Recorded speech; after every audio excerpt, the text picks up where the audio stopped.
পথ দুর্ঘটনায় গুরুতর আহত হলেন এক ব্যক্তি। ঘটনাটি ঘটেছে বৃহস্পতিবার পূর্ব বর্ধমান জেলার মন্তেশ্বর থানার অন্তর্গত ভাগড়া গ্রামে।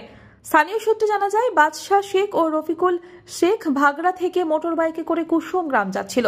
সেই সময় অপর দিক থেকে এক মোটর বাইক আসছিল।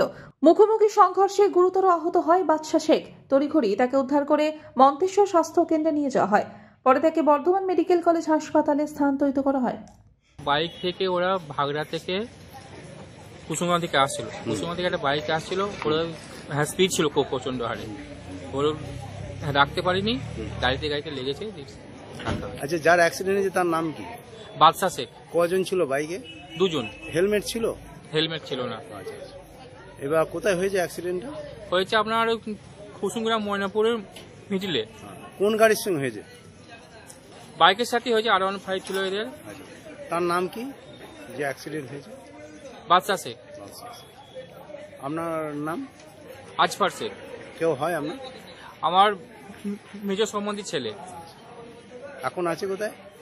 মন্তেশ্বর থেকে মৃত্যুঞ্জয় যশের রিপোর্ট, আনন্দ বার্তা।